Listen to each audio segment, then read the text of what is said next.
विद्यार्थी मित्रों, नमस्कार विद्यार्थी मित्रों। आज આપણે ધોરણ 9 ચેપ્ટર નંબર 9 સમાંતર બાજુ ચતુષ્કોણ અને ત્રિકોણના ક્ષેત્રફળ જેનું પ્રમેય 9.1 પૂછાતો નથી। એક પણ પ્રમેય પૂછાતા નથી આજે, ખાલી માહિતી માટે છે જે આપણે સમજી લઈએ। વિદ્યાર્થી મિત્રો કેવા શું માંગે છે કે એક જ પાયા પર આવેલા, પાયો કેવો છે? એક જ પાયા પર આવેલા અને બે સમાંતર રેખાઓની એક જોડની રેખાઓ વચ્ચે આવેલા સમાંતર બાજુ ચતુષ્કોણના ક્ષેત્રફળ સમાન થાય। અહીંયા પાયો એક અને બે સમાંતર રેખાઓની જોડ વચ્ચે આવેલા હોય તો એમના બંનેના ક્ષેત્રફળ સમાન થાય। तो विद्यार्थी मित्रों આપણે વાત કરીએ સૌપ્રથમ એક સમાંતર બાજુ ચતુષ્કોણ દોરીશું।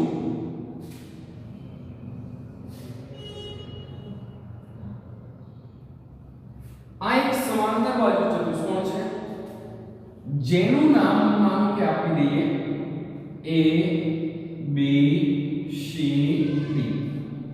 આનું આ કહેવાય પાયો।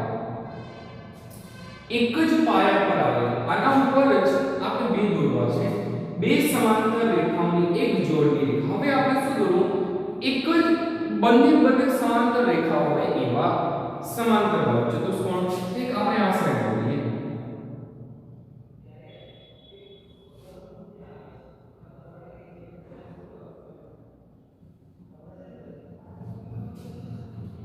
हाँ, अलग पाड़ो बने पाड़ देंगे। चलो C D E F गाठो कर दिए तो તમને ખ્યાલ આવશે કે આ એક બીજો સમાંતર બાજુ ચતુષ્કોણ દોરેલું છે।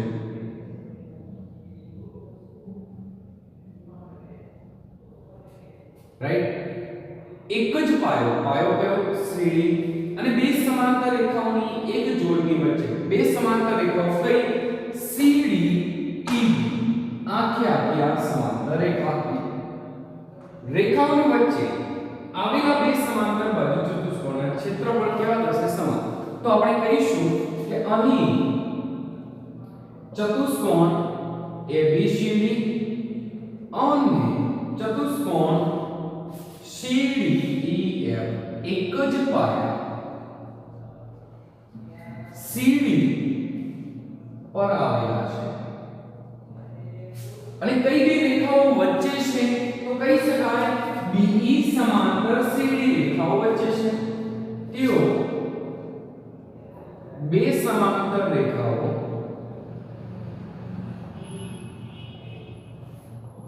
CD અને AB ની વચ્ચે છે। તો હવે એમના બંનેના ક્ષેત્રફળ કેવા? સમાન। જે આપણે પ્રમેયમાં કહે છે તો લખી દઈએ area of ABCD area of CDEF બંનેના ક્ષેત્રફળ સમાન છે એવું આપણે ચતુષ્કોણને આધીન કહી દઈએ। તો આ થયો આપણો એક પ્રમેય નો સાબિતી ના કરી શકાય પણ એની જે હેડર છે એને આધીન આ સૂત્રમાં કેમ ઉપયોગ થઈ શકે? માનો કે કોઈ સાચા ખોટામાં પૂછી છે તો પણ થઈ શકે। તો આ પ્રમેયની અહીંયા આ સાબિતી કહી શકાય।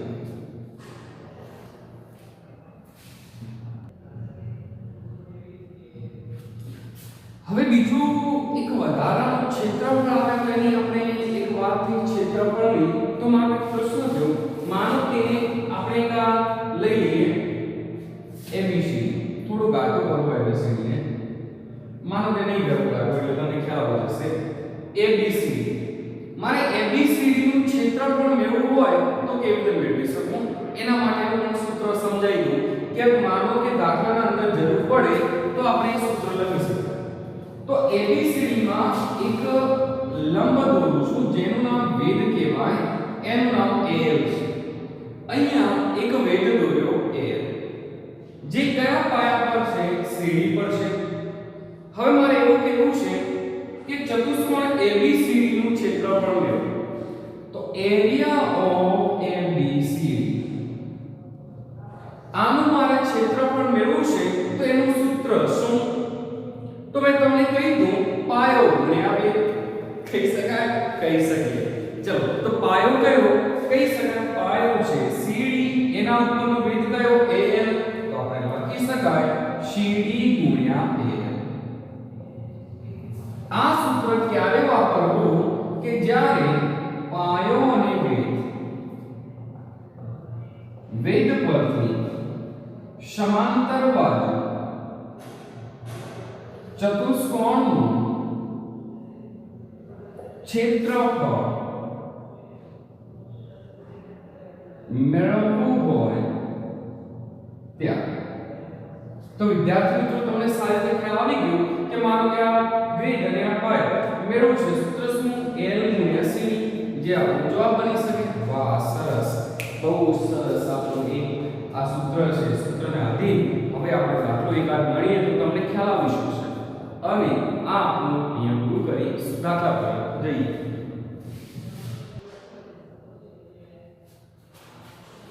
વિદ્યાર્થી મિત્રો, આપણે સ્વાધ્યાય 9.2 માં પહેલો દાખલો, જે આપણો ખાસ આ ચેપ્ટરનો મોસ્ટ આઈએમપી દાખલો કહી શકાય. કેમ કે એક જ દાખલો છે જે આ સ્વાધ્યાયનો, અને એ દાખલો પૂછી શકે એવું છે. એટલે વિદ્યાર્થી મિત્રો, આપણે સમજવાનું છે કે આકૃતિમાં ABCD એક સમાંતર બાજુ ચતુષ્કોણ છે. આ એક શું છે? સમાંતર બાજુ ચતુષ્કોણ. AE લંબ DC, લંબ DC, CF લંબ AD, AB આપેલું છે 16 સેન્ટીમીટર, AE આપેલું છે 8 સેન્ટીમીટર, CF આપેલું છે 10 સેન્ટીમીટર, અને આ AD આપણે શોધવું છે. વિદ્યાર્થી મિત્રો, હવે મારે કરવું શું? આપણે આ જે તમામ કિંમત આપી હતી આમાં મૂકી દીધી. આ કિંમતને આધીન હવે મારે દાખલો ગણવું છે.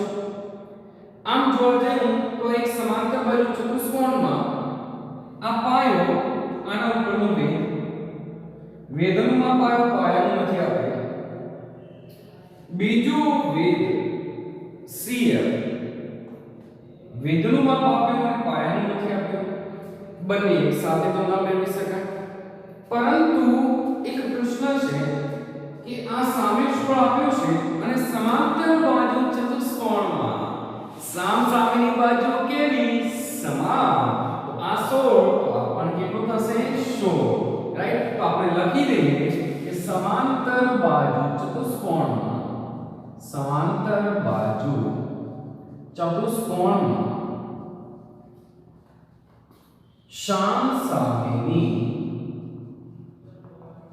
બાજુઓ સમાન હોય. કઈ સામસામેની બાજુઓ સમાન? તો આપણે કહી શકાય AB અને CD. તો AB બરાબર CD, માટે CD બરાબર 16 સેન્ટીમીટર. હવે વિદ્યાર્થી મિત્રો, મારે AD લાવવું છે. આપણો હમણાં જ સૂત્ર ભણ્યા કે સમાંતર બાજુ ચતુષ્કોણના ક્ષેત્રફળનું સૂત્ર શું?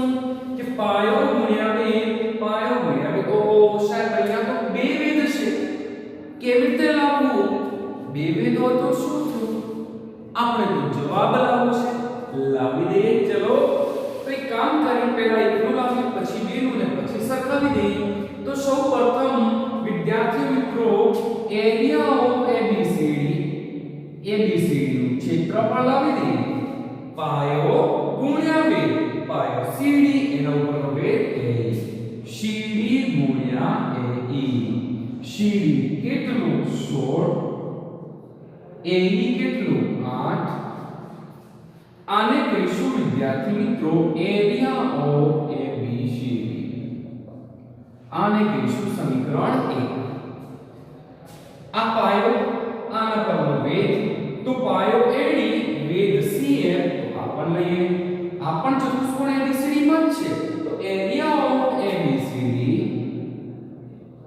બરાબર પાયો એડી એના પરનું વેધ CF એડીએમ 9 અને CF કેટલું 10 એરિયા ઓફ ABCD આને કહીશું સમીકરણ 2 વિદ્યાર્થી મિત્રો આપણે એરિયા ઓફ ABCD આપણે એરિયા ઓફ ABCD તો આપણે બંને કેવા સમાન તો આપણે બંને સરખાવી શકાય હા તો સરખાવી દઈએ કે સમીકરણ 1 અને 2 સરખાવતા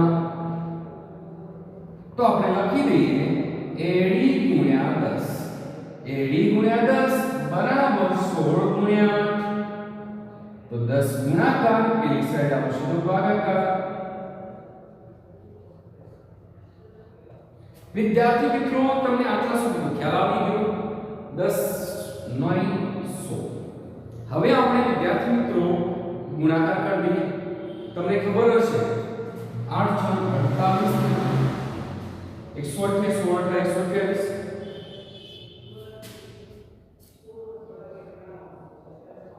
12.8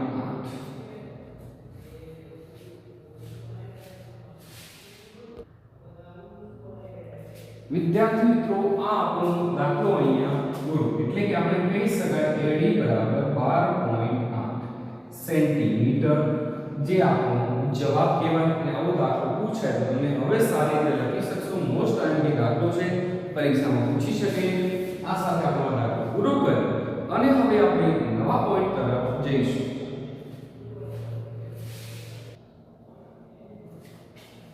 વિદ્યાર્થી મિત્રો હવે આપણે નવા જ પોઈન્ટની ચર્ચા કરીએ જે પોઈન્ટ એવું છે કે એક જ પાયા પર આવેલા સમાંતર રેખાઓની જોડની રેખાઓ વચ્ચે આવેલા ત્રિકોણ એક જ પાયા પર આવેલા અને સમાંતર રેખાઓની જોડની વચ્ચે આવેલા ત્રિકોણ ને કેવા હોય એની આપણે ચર્ચા કરીશું સૌપ્રથમ એક જ પાયો લેવો છે અને એક ત્રિકોણ દોરીએ માનો કે આ એક આપણો સરસ મજાનો ત્રિકોણ છે જેનું નામ ABC છે એક જ પાયો આને માનો કે લઈ લો પાયો આ પાયા પર બે સમાંતર રેખાઓની જોડ વચ્ચે આવેલા ત્રિકોણો આપણે બે ત્રિકોણ દોરવા છે બીજો ત્રિકોણ માનો કે હું દોરું છું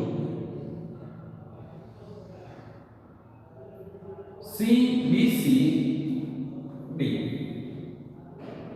એક જ પાયો પર આવેલા બે ત્રિકોણો ABC BCD તો આપણે લખી દઈએ અહીં ત્રિકોણ ABC અને ત્રિકોણ BCD એક જ પાયા BC પર આવેલા છે અહીં ABC અને BCD એક જ પાયા BC ઉપર આવેલા છે એક જ પાયા પર આવેલા અને સમાંતર રેખાઓની જોડ હવે બે સમાંતર રેખાઓ દોરો માનો કે એક સમાંતર રેખા AD ની સમાંતર રેખા BC વચ્ચે બે ત્રિકોણો આવેલા છે એ પણ લખી દઈએ અહીં બે સમાંતર રેખાઓ AD અને BC છે તેમની વચ્ચે બે ત્રિકોણો કયા ABC અને BCD ત્રિકોણ ABC અને ત્રિકોણ BCD આવેલ છે આ થયું કેવા ત્રિકોણ હોય સમ એક જ પાયા ઉપર આવેલા અને બે સમાંતર રેખાઓની જોડ વચ્ચેના એની સમજ તમે વિદ્યાર્થી મિત્રો હવે આ રીતે મેળવી ચૂક્યા હવે આપણે આગળના પોઈન્ટ તરફ જઈએ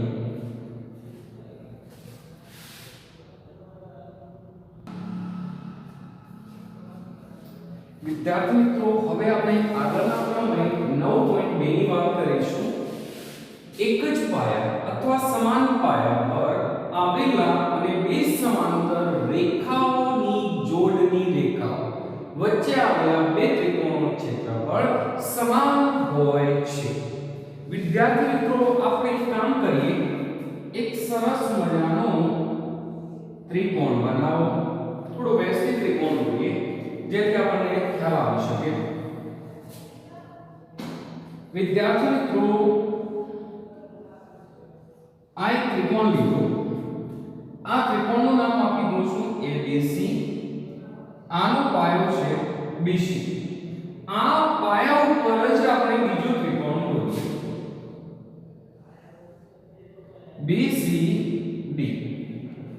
એક જ પાયા BC અને સમાન પાયા પર આવેલી બે સમાંતર રેખાઓ, અહીંયા એક રેખા દોરો AD અને બીજી રેખા BC, બંને ત્રિકોણના ક્ષેત્રફળ સમાન હોય છે એની વાત કરીશું. તો સૌપ્રથમ આપણે અહીંયા કહીશું કે ત્રિકોણ ABC અને ત્રિકોણ BCD એક જ પાયા કોના ઉપર આવેલા છે? BC પર આવેલા છે. અને કઈ બે રેખાઓ વચ્ચે આવેલા? તો AD અને BC સમાંતર રેખાઓ વચ્ચે આવેલા છે. અહીં બે સમાંતર રેખાઓની જોડ વચ્ચે બે ત્રિકોણ ABC અને ત્રિકોણ BCD આવેલ છે. આવી ગયા. હવે શું કે બે ત્રિકોણના ક્ષેત્રફળ સમાન અને જો કહી શકાય કે બે રેખાઓ વચ્ચે આવેલા પાયો એક જ અને બે સમાંતર રેખાઓ BC અને AD વચ્ચે આવેલી હોવાથી આ ત્રિકોણ અને આ ત્રિકોણના ક્ષેત્રફળ સમાન થાય. તો આપણે લખી દઈએ કે એરિયા ઓફ ABC અને એરિયા ઓફ BCD. અહીંયા બે ત્રિકોણ, એક ABC અને બીજો BCD, એટલે આ બંને ત્રિકોણોના ક્ષેત્રફળ કેવા? સમાન. તો વિદ્યાર્થી મિત્રો, આ વાત ખાસ ધ્યાન રાખવાની કે જ્યારે આપણે આગળ ભણ્યા કે બે સમાંતર બાજુ ચતુષ્કોણ બે સમાંતર રેખાઓની વચ્ચે આવેલા હોય તો એમના પણ ક્ષેત્રફળ સમાન થતા હતા. અને અહીંયા સેમ આવું જ પણ ત્રિકોણની વાત કરી છે કે બે સમાંતર રેખાઓની જોડ વચ્ચે આવેલા બે ત્રિકોણના ક્ષેત્રફળ પણ કેવા થશે? સમાન.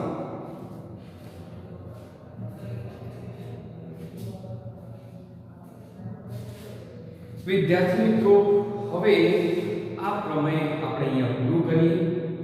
આવતા લેક્ચરમાં ફરી મળીશું.